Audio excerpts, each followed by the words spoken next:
Hey guys, my name is Elijah C. Brooks, and this is... I'm Drake Schaetzle. Happy to be here. Thank you. And as you know, I like to do interviews with friends like himself, family members, and just people in general, because I'm a curious person and I feel like everyone has a story to share with the world. And especially if they're a Christian or even not. Like, I think some people are just very inspirational too. So tell us about yourself, Drake. Where are you from? I'm from a little town in Hartwell, Georgia, or at least that's where I went to high school. I grew up there. And you went to high school there all 4 years. When I graduated, I went off to do photography for North Georgia Tech in Clarksville. Got my degree there and decided I was going to join the Air Force. I spent another 4 years there. So I was in Okinawa, Japan. Thank you for your service. Yeah, thank you. Appreciate you. We all need veterans. But yeah, so 2 years in Okinawa and then 6 months in South Korea. And then shot my contract in Valdosta, Georgia. Now I'm here. Wow. Thank you for sharing. That's amazing of how you were really deployed over there. I'm going to ask about that in just a second, but we're going to talk about your North Georgia Technical College experience. Yeah. So what was that like? It was good. I had to do film at that time in my life, but I didn't have the funds to do so, and I didn't really want to take out any student loans. So I decided just to settle kind of and just do the photography thing, figure out if it's something that I liked. It was, I enjoyed it. I still do it, but ultimately it wasn't what I wanted. That's actually why I joined the military, and one of the reasons, so that I could utilize the benefits, and that's what I'm doing now. So. That's interesting. I actually went there myself before we transferred to the University of North Georgia and the film digital media program, and I have a concentration minor in theater. Yep. Do you have any minors right now at UNG? Not right now, but I'm considering acting. I like acting a lot, or at least I would like to like theater. Theater, right? Yeah. I just would like to try it and see if it's an avenue worth pursuing, or to scratch an itch that might be there. I don't know, but yeah. Okay, so thank you for telling us that. So when you were at North Georgia Technical College, you mentioned the student loans. Was it cheap for you to go there? At North Georgia Tech? Mm-hmm. Well, I was an RA, a resident assistant. So my room and board was free. And I had like a little job on campus at the time. I had Pell and Hope scholarships. So I lucked out. I got a lot of good scholarships. Ended up not having to take out many loans at all. So I lucked out there. So I didn't actually end up owing anything, which was great. So, yeah. When I went there myself, my dad, he works for this poultry science company called Cobb Pantrus, and they were able to really get me scholarships there. So I basically went there for about, well, not nearly free, but almost. Yeah. Okay. It was a great experience. So the photography program, I heard it's good at North Georgia Tech. It's great. It's great. What did you learn there? Everything. So I didn't know anything about cameras, like whatsoever. I didn't know what the functions were, or like the theory behind how a camera works, or the lenses, or the settings, or lighting. I didn't know anything. And they take you from ground zero, and they break down what a camera is, how a little box is able to project a picture on a screen, how it captures light, how to manipulate light within the camera, how to pose people, how to edit, all those things. It's a 2-year program, great professors, and I've had multiple people from other schools like SCAD and other places, and they say that North Georgia Tech is the place to be. So right, and I love taking pictures, and these phones are getting advanced. I have an iPhone 12. Yep. Their cameras are good, but what would you recommend? Would you recommend to use an actual camera for great shots, or use your phone? I will say, like especially the new iPhones. I have a 13, and the camera on it is crazy. Like, there's times where I'll just take my phone and take photos, but it is limited because you have limited capability with like zooming and stuff, because you only have the lens that's on the camera. You can purchase lenses that go on an iPhone, but if you're wanting to do it professionally, at least right now, I would say use the DSLR cameras like Canon or Nikon are probably your most inexpensive and the most bang for your buck, unless you want to go the Sony route. Yeah, Sony, Canon, and Nikon are probably the 3 DSLRs that I would recommend if you're getting started. Yeah, so when it comes to photography, proud of you for achieving that. For sure. What kind of photography do you do exactly? I started out, my friend is an MMA fighter, and I would take pictures for his fights, cage side, for an organization called the NFC. They do a lot of pro fights and stuff. And they try to, they got a lot of fighters on there. And I just started out taking pictures of him and being backstage and stuff like that. So I started out with that, and then I also do weddings. Those I do paternity photos, like babies and kids and stuff. I've pretty much done anything. I don't, whatever anyone needs, I'm down for. I like nature and all sorts of stuff. I'm not really limited in any sphere of it. That's good. Out of all those types of photography shoots that you do, what is your favorite? Probably the sports. I like high impact sports. My best photos are like people, throwing an overhand right or head kick or something and just catching it like right as it happens. Probably that, just because you're really capturing just like a moment, And so yeah, I'd say high impact sports. I also enjoy, the other stuff, like family stuff can be really fun and rewarding too. So Yeah, like babies. Like I have like 2 nieces and a nephew. Yeah. She turned 6, I think, about a month ago Oh, yeah? or so. Yeah, Okay. my oldest niece. But yeah, so are these friends of yours for the babies' pictures, or is it like a mini business that you have? it's a side hustle, well, it's a business, most of my work is word of mouth. People, word gets around. It's just something I enjoy to do on the side, but maybe one day I'll take the marketing a little more seriously and see about getting more people. But photography is a lot of work, and it seems like you're just pressing the shutter, but you can spend a lot of hours, especially on weddings, stuff like that, just editing, and there's a lot that goes into it. So yeah. When it comes to photography, I would have never thought of using MMA fight like photographs of them. That's very intriguing. It is, because it just really showcases how brutal those sports can be, especially if you catch it right when it happens. And the crowd, and I got a picture of one of my buddies like right after he won, and he's like screaming.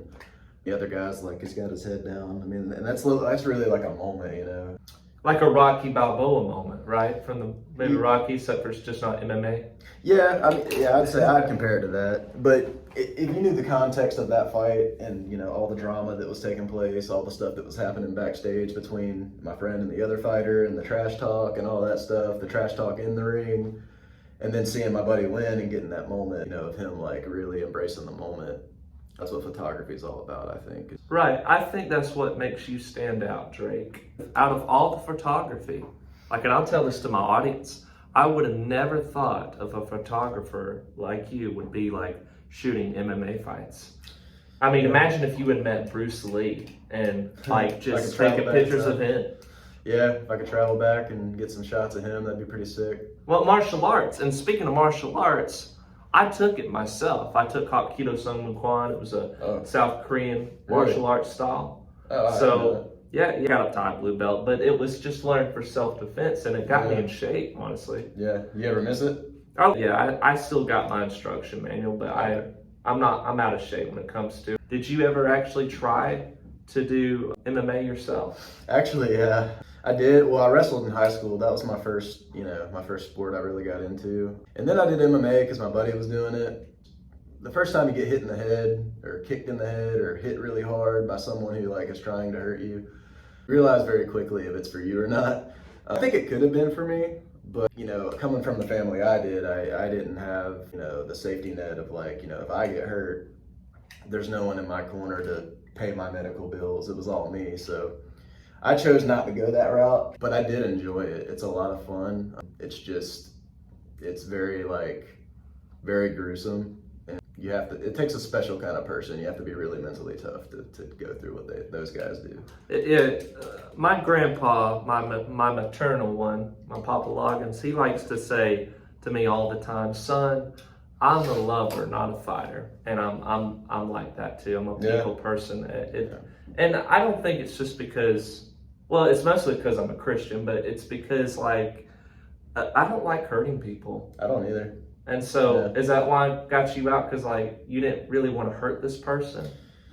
Well, people always told me I was too nice in sports. Like in wrestling, I was the guy where if I won, I was the guy helping the guy up off the mat. You know, That's good sportsmanship. it is. It depends on how you look at it. I don't like hurting people, but I do like competition. I like the sport and the nature of competition. Now, we're talking outside of sports and, you know, just being a good person and helping people and stuff like that. Yeah, I'm very much the same way. I think it's part of our human nature that makes us want to like, you know, have competition with one another. Yeah, I think so. Especially, you know, especially men, I would say. We're just naturally, you know. Like no joke. Like so, I'm not real athletic. I haven't played like soccer or baseball since like before middle school. Well, soccer was in middle school, and that was just 1 year in 8th grade, and rec ball was baseball. But Yeah. I realized I was more of an artist later on in high school. Like I took all arts kind of classes, performing, visual, Yeah. even band. Do you have a favorite? My favorite, it was more theater because that's my minor. Yeah, I can see. Okay. You're either a sporty, like athletic person or more of an artist. And I realized that I was more an artist. I'm so creative. Yep. And so like, is that how you see yourself? Like you see yourself more of an artist than athletic? Yeah. Well, I mean, I think there's a way to be both. But yeah, I'm definitely an artist at heart. But I also like to, you know, I like to be in the gym. I like to be fit. Yeah, you got some muscles, Yeah, man. I've been trying. Show our viewers your muscles. I've been trying.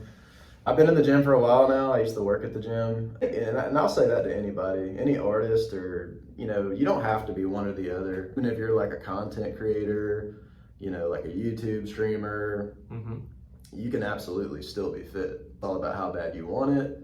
And personally, I think everybody should exercise. I think it's good for your mental health. And it's great for your confidence, you know, when you look in the mirror and you know, you see results, you know, that you start to respect yourself, you know, and it really kind of elevates you forward. So I would encourage everybody, regardless of what they do, to have a fitness journey. Right, I'm going to the gym more too. I just want to I don't want to look too big because I'm happy of how I am. Yeah. I have good metabolism and I just want to get more muscle, but I hear what you're saying. Yeah. Now, when it comes to art, so if it's photography, is there another medium that you like to do? As far as art goes? Yeah. Yeah, well, of course I'm in film, you know that, but drawing. What kind of drawing? You know, like sketches, stuff like that. I used to draw, like sketch in a book and stuff like that. Music, I've done music. Got an album I did with my brother, actually. All right, It's on Spotify. Well, tell us about it. Well, so in high school, I used to do it all the time. I used to there's actually times where I was like performing in front of the school. Let's go, Drake. Yeah, pep rallies. But Pep rallies. yeah, I mean, this was like, you know, I was like sophomore. You know, it's funny looking back. I did music for the longest time. Yeah, and so I made a lot of music, and then I kind of gave up on it, and then my brother kind of dug it out of me again because he was, you know, I inspired him to make music. And we did an album together. It's called Twin Peaks Volume 1 on Spotify. I like music though, is because it really allows you to, you know, for me, it's like I just want to express, you know, the struggle and the pain and the, you know, in a way that people can accept. And I think music really is a great way to do that. So right, and God, He's the true artist. Like I'm speaking as a Christian, but also as like in general. Yeah. Like our Creator, like He's the true artist. Yep. And so I feel like we have a natural ability to be an artist if we want to. Yep. So like speaking of music, I'll share this with the audience too and with you. My brother-in-law and I, we had our own Christian band. I co-wrote some songs with him. Awesome.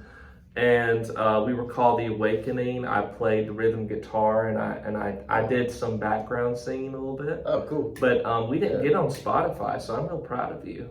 Oh, We just had CDs. The thing too, the Lord blessed me too. When I was in high school, I was in a church band on Wednesday nights with my true friend in high school, and I was the bass player. Dude, that's awesome. It's amazing how God blesses you, but for any artist in general, even if they're not religious, because I know everyone's not religious, but people like us who are artists, personally, I feel like it was difficult because writing this song, it's not easy. I can think about God or, wanting to date this girl or, Or whatever. write a song just like God and or girls. So like, what did you specifically write about? Well, a lot of it. So, unfortunately, me and my brother both, we had a lot of childhood trauma to unpack.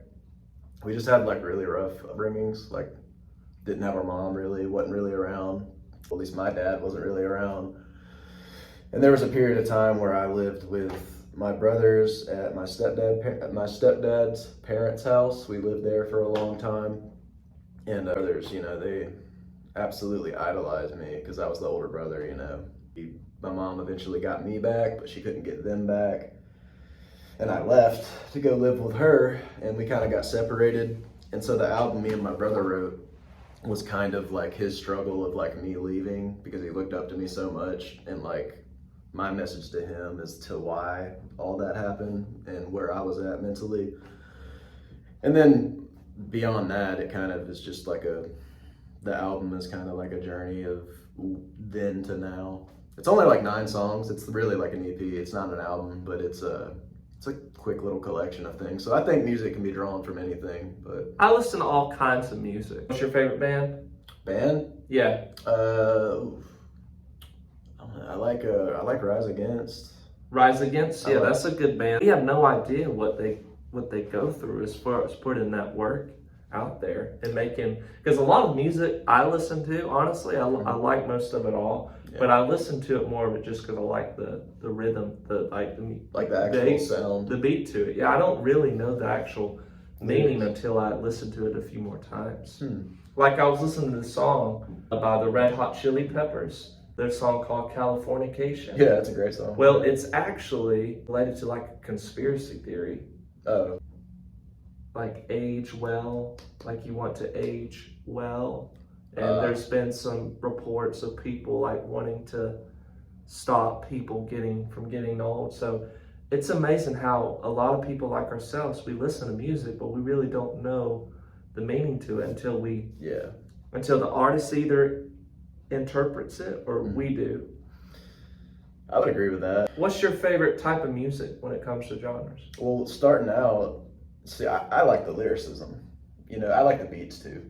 But, hip hop always gravitated to me because, I like the words. I like the story of it. And the beat's fine, the beat is important. But I started out really just liking the old school, hip hop sound. I grew up listening to Eminem. It was like the reason I even started writing in the first place. But now, nowadays I listen to J. Cole. He's probably my favorite hip hop artist right now.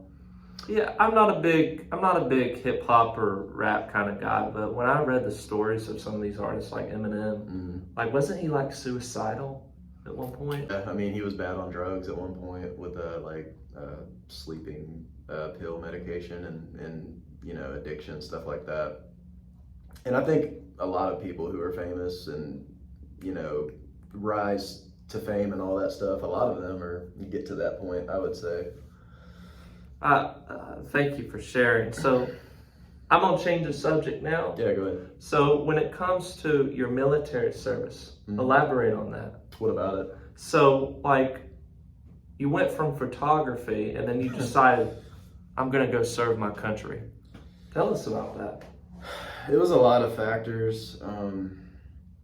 Because I've always lacked direction in my life. I've always liked a lot of things, and I had a hard time really zoning in on one.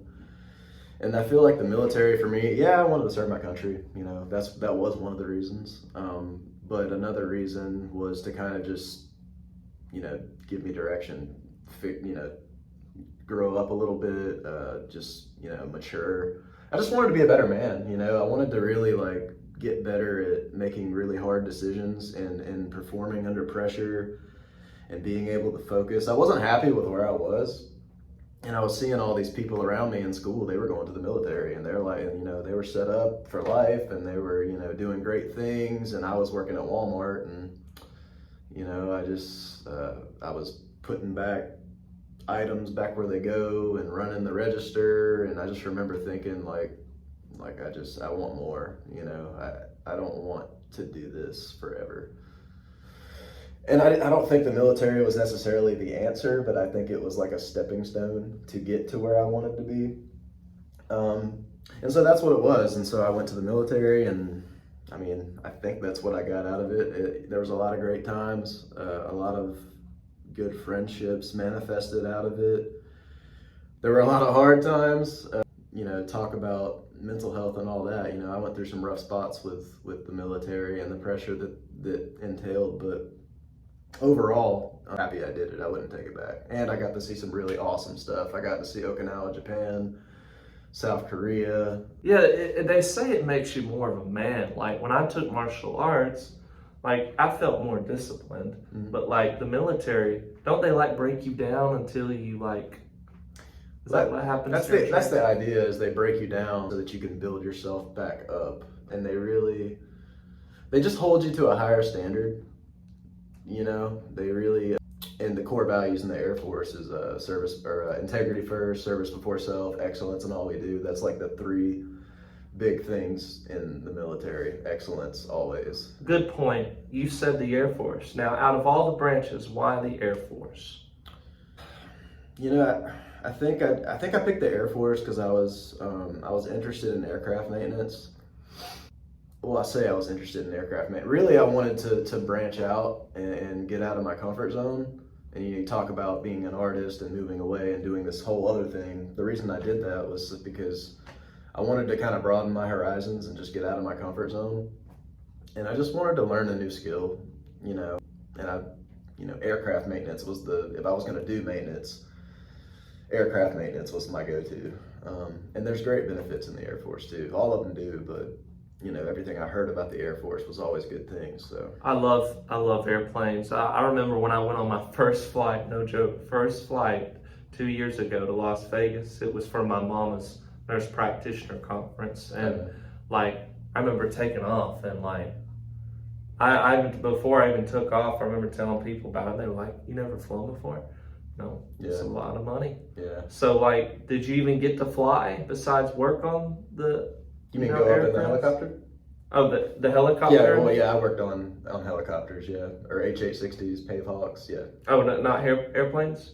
Yeah, well, I mean, it's an aircraft, but helicopters was what I worked on. Oh, you mostly worked on. Well, here's the funny thing, too. I've never flown in the helicopter. It's pretty interesting, you know, because they're unlike any other aircraft. I mean, they're, you know, other planes, you know, they glide, you know, they take off and glide. Helicopters, they're literally beating the air into submission and lifting dead weight. And there's a lot that goes into maintaining them. So there's a lot of pressure on you to do the job correctly. So, but going up in it and flying in it, awesome. You know, the ancient Egyptians believed, like I'm a very history buff, and they had a hieroglyphic of a helicopter. Shape, or like, I don't know if they were just seeing the future or they had an idea before. That's really interesting. But yeah. Well, you know, in the Bible, they point out in Revelation, they kind of have imagery of like things that could be considered comparable to modern day aircraft and stuff like that, at least from what I've heard. Interesting. You brought up the Bible. So yeah.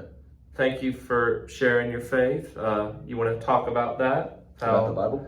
Well, just why you believe in God. And yeah, so this is actually especially come from the military, you know. Yeah, it's a real journey. It is. You know, you brought something up earlier. I kind of wanted to bring this up too. Sure. Go ahead. You said I feel like as a society we put these labels on things, and we put people in a box where we say, you know, someone might look at you and say, "Oh, you're religious," so they put that label on you. And just because you believe in God, they package you in with all these religious stereotypes, you know, like people judging people on Sunday and, you know, living in sin the next, or, you know, those type of people who judge. They kind of they put a label on you and they put you in that box, even though that's probably not even you. You're not a person who's judgmental or lives one way on Sunday and lives terrible the next. Same way with politics or anything divides us. But anyway, I don't want to get on a tangent. I just feel like the only thing that matters to me is a one-on-one personal relationship with Jesus Christ. Amen. When it comes to like all the rules and all the do's and don'ts, and I understand the Bible has things you are supposed to do and not supposed to do, but I feel like people really focus too much on, well, so-and-so's dressed this way. Did you see her on Sunday? Why was she dressed that way? Why was he hanging out with her? And why did so-and-so post this on Facebook and all that stuff? That's the box that I'm talking about. People, hey, are you religious? Yeah, I'm religious. Oh, well, you're all the stuff I just listed. Well, that's not true. Right. Yeah, it's just I believe in God because I don't think I could have got here without him. I feel like the relationship I have with God is very personal to me, very like tailored to me. When I pray, things happen. I change. How is it being a Christian in the military? Talk about that. It's hard because, me and you grew up in the Bible Belt. Yeah. So Georgia, both from Georgia. And so we're kind of accustomed to like. I'm from Northeast Georgia, but are you from like North Georgia? Like North Georgia. Yeah. Oh, okay. A little more south, but same thing basically. Bible Belt, yeah. Yeah, but we're used to people. It's not uncommon for people to be Christians. For us, really. I mean, nowadays it's a little different now. But growing up, it wasn't uncommon for people to be Christians around you. Both of my grandpas, they're actually deacons in the Baptist and Pentecostal church. Yeah. Do you have anyone in your family who was a pastor or some type of work in the church? They sang or? Well, my grandma, she wasn't like in the church, but she like was the reason I went to church, and she always would take me, and I think she's the reason I probably had such a strong relationship with God. You asked me a question and I was going to answer it and I forgot what it was. It was something about military, right? Yeah. So growing up in the Bible Belt, when you go overseas where people aren't from the Bible Belt, all of a sudden there's not many Christians around you, and you kind of get to feeling isolated, and that's kind of how I felt. There wasn't a lot of Christians around me. There wasn't a big community around me, and that was kind of hard because I didn't really have anywhere to plug into, and just nobody really shared my beliefs. There was like one, so that was hard. So like, are you referring specifically to Japan? Yeah, Japan mostly. Interesting. I mean, they're not a communist nation, and the empire, they dissolved or they were defeated, during World War II by the U.S.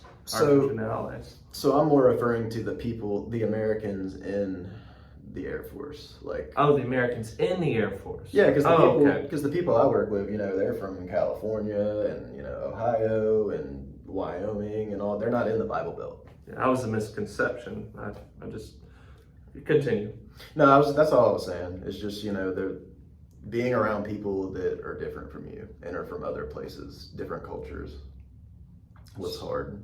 Did you see any of your friends from high school in the same unit that you were accompanying? Funny story. So in high school, there was a guy, he was a year younger than me, and the same day I went to basic training, he was there with me. Like we were in the same basic training flight together, and we went to the same high school, and we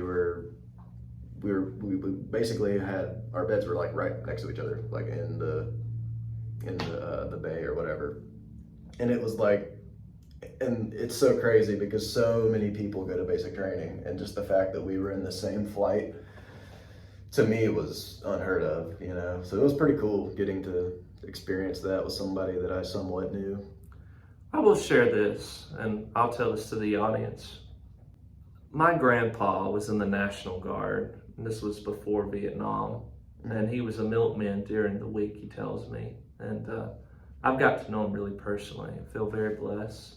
I think that's why some people think I have an old soul, because I was around my grandparents a lot. and even my great grandfather, because we used to watch westerns, and I wrote a western screenplay to honor his memory. Awesome. So he passed away when I was 14. But the point is, you're either that type of person or you're not, because like people who join the military, good for them. God bless them. I signed the selective service, because that's what we're all required to do as Americans, and that's a good thing. So, and it's the right thing to do. It's honor. I believe in honor as a Southerner, and But when it comes to the military, I'll just say like, I did the JROTC in my junior year of high school. I learned a lot of discipline. Yeah. And the funny thing is, I actually met my instructor on a field trip in DC. We were in the Smithsonian in the warplane room, and we were talking about history. Yeah. And I feel like that's why history's always been my subject, because it's just so real. And knowing that my great grandfather on my dad's side, his brother, he fought in the Battle of Midway, man, against Imperial Japan. And he came back.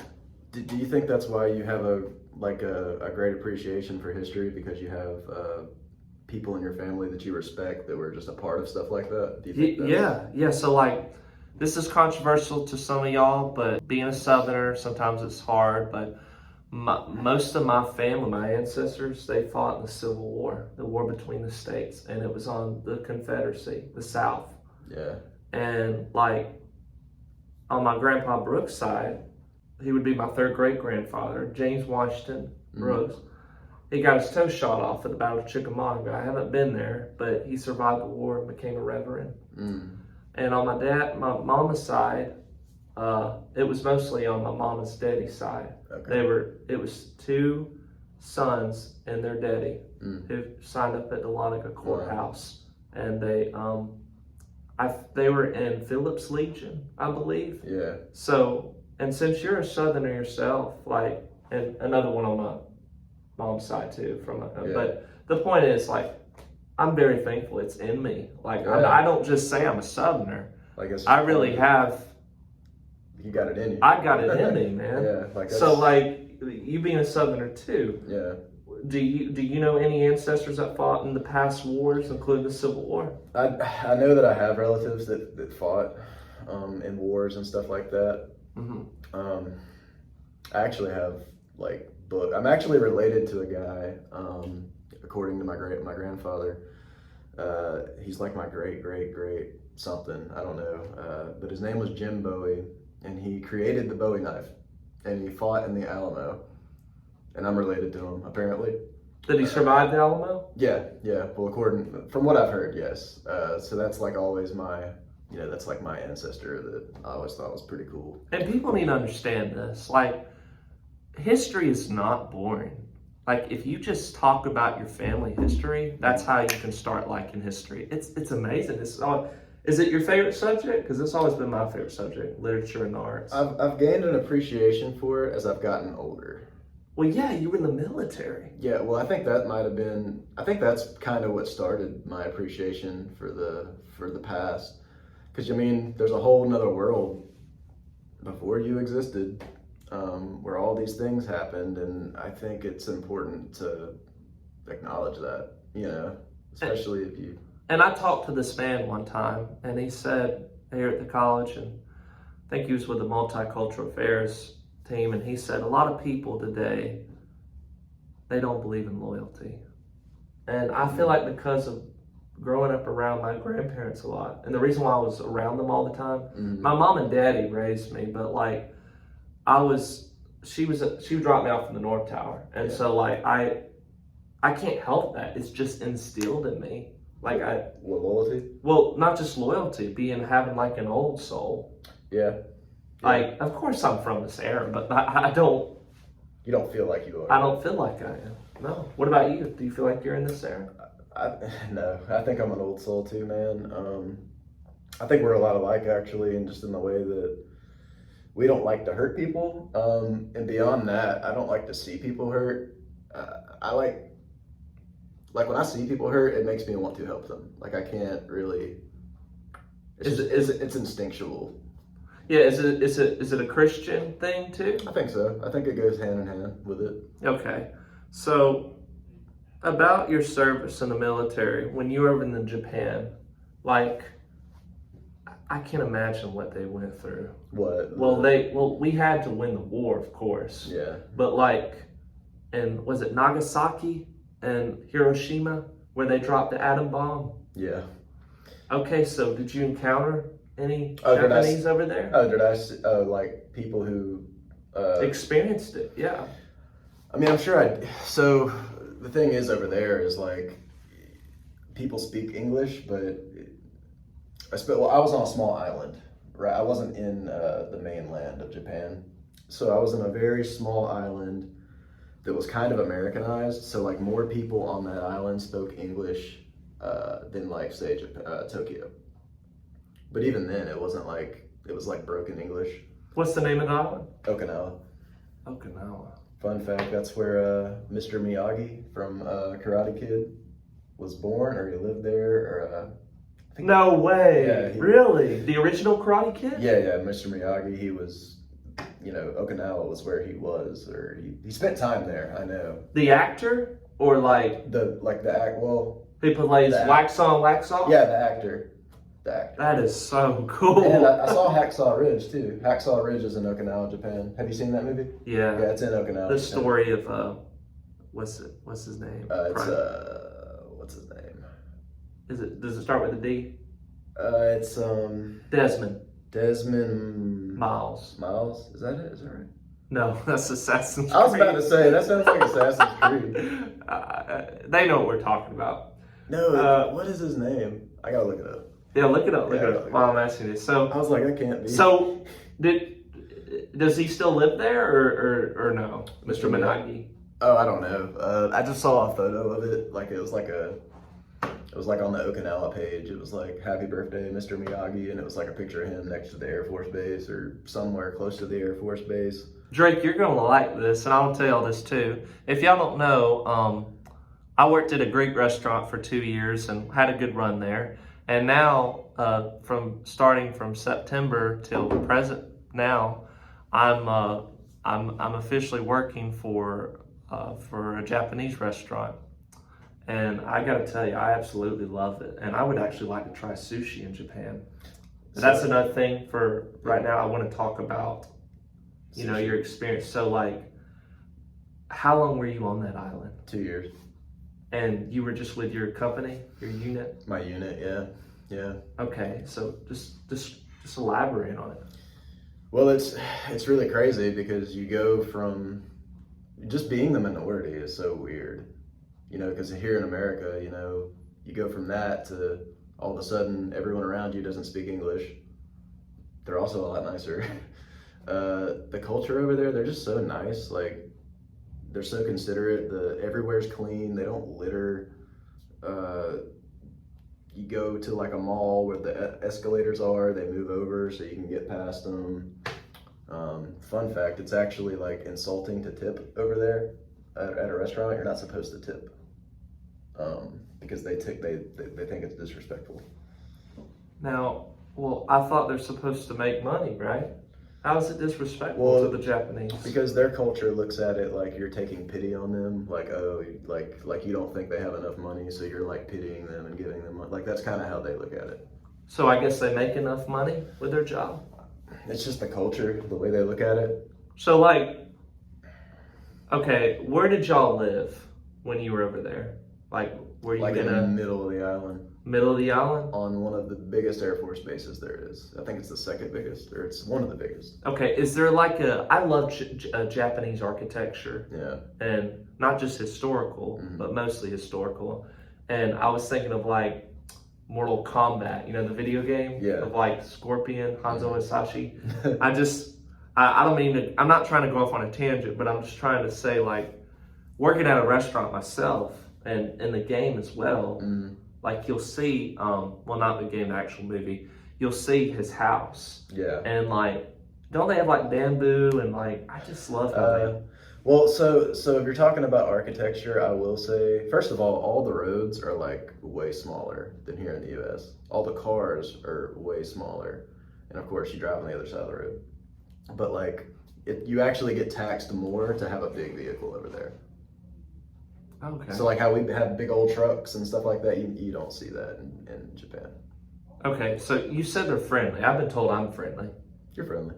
Okay, thank you. I think you are too. Yeah. Because I bet some of my closest friends are actually from Pennsylvania, the North. Yeah. The Yankees. Mm-hmm. But one of them I encountered one time, and they were like, "Oh, you're super friendly." I guess they weren't used to that. What, you being friendly? Well, Super friendly. Well, they say people up north are like more direct and like, they're more, I guess, rude or just blunt. I guess blunt is the best word.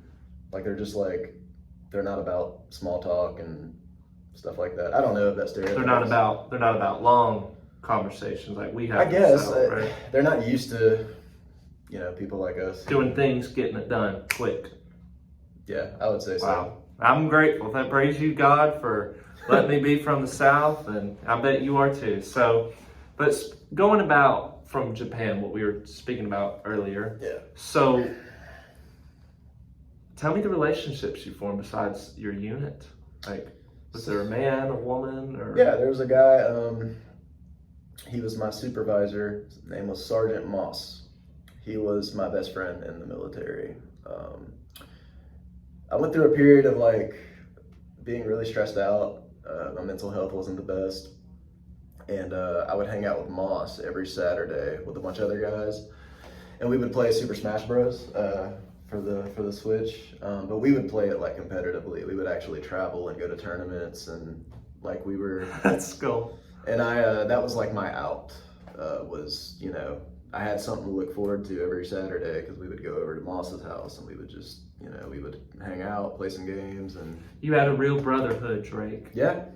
So like, did he help you talking to the Japanese people? I mean, he filled me in on like little stuff, like when you're in a cab or something, you know how to say left, right, straight, thank you, basic stuff. Like stuff like that, but he wasn't like fluid in Japanese. My second favorite food is actually sushi. The first one is the American cheeseburger because I mean that's that represents America all day long. And I love our country, but we're known for our like obesity, sadly. So like, and working at a Japanese restaurant, I've been eating very healthy. I've been eating a lot of rice. Just I don't know. There's something about the East. They just do things better. They have a more healthy lifestyle. I actually gained a lot of weight when I came back over to the U.S.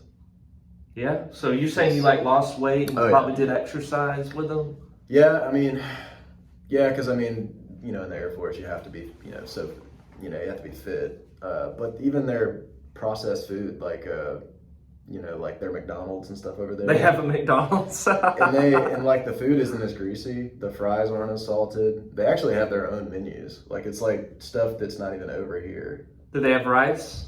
Chopsticks? Not at McDonald's, but like they just have different stuff on the menu. And like the fries just don't taste as greasy. And when I got back over to the US, I gained like 20 pounds. Because I was eating, our McDonald's and our Zaxby's and all that stuff, and I gained a good. Yeah, so like I don't know, like recently I've been trying these awesome Japanese sodas called Ramoon. Yeah. And did you have like a real Ramoon over there? I don't know. I don't think so. It's like a bubbly soda, and you have to like pop. Yeah, actually, we did have that. I forgot what it was called, but yeah, we had those. We had some of those. And there's just something about them. Like I'm from Georgia, I'm a Southern, so I will always choose Coca-Cola. Yeah. As my favorite. Dr. Pepper was originally my favorite because it's older too. But Coca-Cola is the top. And so like the Japanese, so like talk about breakfast, lunch, and dinner, supper. Like just over there. Yeah, like I mean, well, so over there, the popular thing to eat was Indian curry. Believe it or not, there was this place called Coco's, and it was like a chicken cutlet with rice and this really spicy sauce. And just talking about it makes me really want some, because you can't find it anywhere in the U.S. Well, you can find, there's one place in the U.S. that has it. That's where I would eat a lot. And then there was a place called Yakiniku, which was like a Korean barbecue place where you can cook your own meat. You order it, and like that was my favorite. As far as breakfast, lunch, and dinner goes, I don't know, because do they eat seaweed? Because when I go to Kroger, I love to eat seaweed. I don't know, to be honest with you. I don't know. They do eat a lot of rice. And what I'm trying to ask, what's their famous Japanese meal? Well, like I said, curry is like really popular. Curry, like Japanese curry. Okay, do they have chicken and steak, like hibachi? That's what I've been eating. They have chicken, steak, pork cutlet. Yeah, they have pork cutlet. Yeah, pork, chicken, steak. They have all that. Look at me. I'm working at a Japanese restaurant, and I could have told you what you were probably eating hibachi with like chicken and dinner. And... Maybe, I don't know. It was really good, really spicy. And I actually ended up eating sushi there, and it got me hooked as well. The sushi's really good. Yeah, I had so is there a difference between the sushi over there? Yeah, it's like fresher over there. It just has, I don't know, I don't know what it is. They were looking at me weird at the restaurant. I actually work with Indonesians, but like they still love Japanese food, and they said it's not normal to eat sushi with yum yum sauce, and I just love yum yum sauce. I mean, it's great. Yeah, but it's usually eaten with eel sauce, and I'm like, do you squeeze eel into that? I've had a fried eel. It's pretty good. You know, they had these things called sushi go-arounds that you could go to. You literally go in, and it's a conveyor belt with just plates of sushi that just goes round and round and round and round, and then you just order on an iPad, and then they put a sticky note on it, and then like you just wait for your like sushi to come up with the number, and you just grab it. Yeah, so let's talk about that. It's so awesome. They say Japan is actually very technological advanced. It is. So like, talk about that. Like, well, I just think they have a lot of good ideas. Like, they're very creative. Yeah. Like technology-wise, yes, but like also, like in Japan, instead of building buildings outward to be bigger, they build up. So like here in America, like we have a one-story or a one-floor Apple store. If you go to like a mall or something. Very flat, yeah. I went to Tokyo, and they had a 5-story Apple building. That's awesome. It was like a, it was a little bigger than this room, but it was like just really tall. And that's kind of like everywhere in Japan. So I gotta bring this up too. Yeah. So I think there's something about how like when you go to the bathroom, don't they have like a different way of using the bathroom? Oh, bidet. Yeah, they all have bidets. So like that's so weird. It is. It's definitely different because I didn't know what it was, and all the buttons and stuff are all in Japanese. So good luck picking the right setting. You kind of have to guess and hope you're good. But yeah, little differences like that. I'm trying to think what else. Oh, vending machines. I don't know what it is with vending machines in Okinawa, but you could literally be in the middle of nowhere. There is a vending machine somewhere behind a tree, it's weird. It's like, because Okinawa, like from the northern tip to the southern tip, you can get there in like 4 hours. And I bet you there's like 5,000 vending machines in between. That's so cool. So I just got to say this because I'm like, we're film majors, and I grew up watching a lot of cartoons too and playing video games. Mm. Did you meet what's his name? Shiya Miyamoto, who founded the founder of the Super Mario Brothers? I don't think I met him. You don't think you met him? No. Okay. Well, like Japan, like so he's from Japan, right? The creator of Mario. I mean, it sounds like he's his name's. It's me, Mario. Probably a safe bet. Safe bet. Anime. Yes. So I did go to Tokyo one time, and they have like a whole city or section of the city dedicated to just anime. That's so cool. And they call it the city that never sleeps. But like New York City? Yeah, it's like Never been there, but it's like nothing but anime. Like the whole city is anime. And it's just like, I don't know, it's like every shop is an anime, it's like mangas or Nintendo consoles or like like tournaments going on. I don't know. It's just like very like you have all you need there if you like anime. It's pretty cool. I like anime, but I don't really know a good show. What's it like Pokemon? Is that anime? I mean, I guess you could. But I don't know if that's Japanese. I don't think it's an anime per se. Like anime is like, like Naruto or like Dragon Ball Z. Naruto, yeah. So did you like? Did I see some of that over there? Yeah. So they had some really cool arcades over there, and it was like games I had never seen before, like on the machines. Like it was like, I don't know. And then they had crane machines with like all the figurines you could get, all the like Dragon Ball Z stuff. They had every manga you can think of. Like. So speaking of Japan, thank you for sharing. Is it cheap to live there? Ooh. It's probably better than here right now. With inflation and everything, how bad it is, I would think so. Well, if you're an American though, it's probably hard because you got to get like your citizenship, and you got to get, they say that some people don't rent to Americans. You have to find specific people who are willing to rent to Americans. So that aspect's hard. I don't know about the cost of living though, because I was on base the whole time. Yeah, so I don't know. Tell me about Japanese politics. Did you, being in the military, did you have to... They protest a lot. They protest us a lot. Protest y'all a lot? Well, yeah, like you'd go out of the gate to get in, and like there's always people with signs, like, I guess because we're Americanizing their island. Like that's like the consensus that I understand, like that some of them just don't want us there or whatever. Yeah, they see us as an empire, right? Some of them do, but in general, most of the Japanese people I interacted with were really friendly to me. Well, they're a collectivist society. Over here in America, we're very like individualistic. We're very like, it's all on me. Like, it's like, we're like me. Over there, it's like, about the family and about, they're collectivist. So.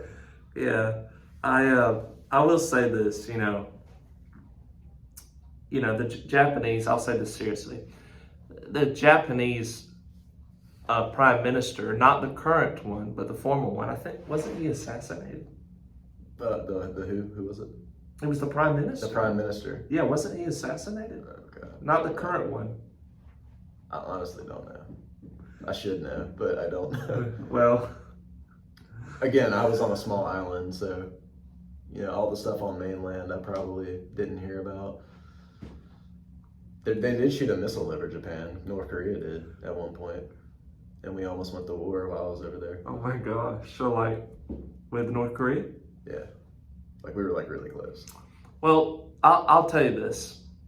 So, the past is the past, but because of China's growing threat politically, Japan had to reverse the article, or I think what was the thing after World War II we signed? The Treaty of Versailles? I guess.